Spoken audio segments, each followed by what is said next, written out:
Robotlar, yapay zekaları ve giderek güçlenen duygularıyla insanlara karşı isyan ederlerse ne olur? Videoma bu soruyla başladım çünkü besin zincirinin tepesindeki insan türü biliyorsunuz hiçbir canlıya rahat vermez. Cansızlara da vermiyor. Bu yüzyılda iyiden iyiye hayatımıza giren robotlarla yaşam yaygınlaştıkça onlar da aşırı çalıştırılmaya ve sömürülmeye başlanacak. Bundan kuşkumuz yok. Sanal Ülke filminde sorumun cevabını buluyoruz. Fakat zannettiğiniz gibi gelecekte geçen bir öykü değil bu. Alternatif bir retrofütüristik 1990'lar Amerika'sında bir zamanlar barışçıl olan çizgi film karakterlerine ve maskotlara benzeyen duyarlı robotlar ile insanlar arasında bir savaş yaşanıyor.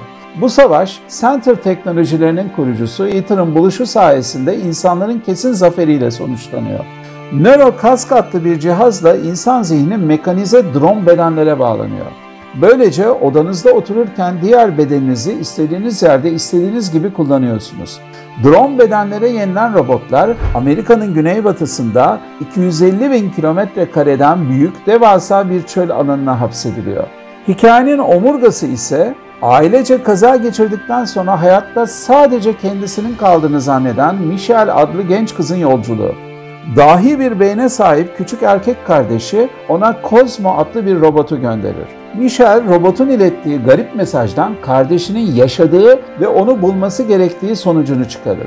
Michelle ile Cosmo tuhaf ve tehlikeli iz sürme serüveninde kaçakçılık yapan eski asker Kitts ile onun çılgın robotu Herman ile işbirliği yapacak ve hepsi robotların hapishane bölgesine girmek zorunda kalacaktır.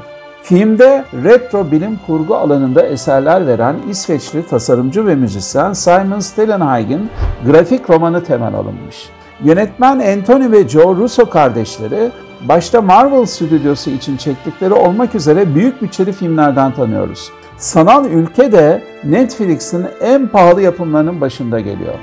Bittikten sonra filmi kafamda demlendirirken neleri çok sevdiğimi düşündüm. Özenle tasarlandıkları belli, birbirine benzemeyen kişiliklere sahip robotları sevdim tabii ki.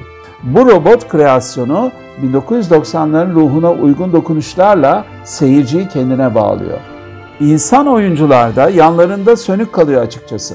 Kaçakçıyı oynayan Chris Pratt, Galaxy'nin koruyucularındaki Peter Quill karakterine benzer biçimde yine tatlı serseri tadında alaycı bir karakterle karşımızda.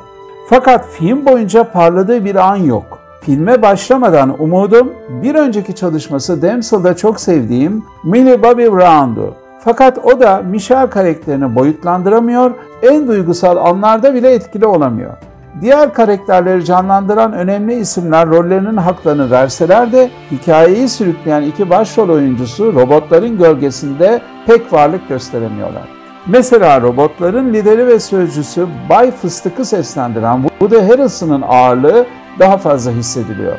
Görsel etkileri en üst düzeyde olan aksiyon Sanal Ülke, yapay zeka ve robotlar üzerine bazı etik tartışmalar açsa da bunu başka filmler daha ciddi ele alıyorlar zaten. Sonuçta ekran karşısında eğlendirmek ilk hedefi. Ortalama bir yönetmenliğe rağmen robot tasarımcılarının harika sürprizleri karşısında memnun kalacağınızı düşünüyorum. Ayrıca hareketli sahneleri de hiç fena değil.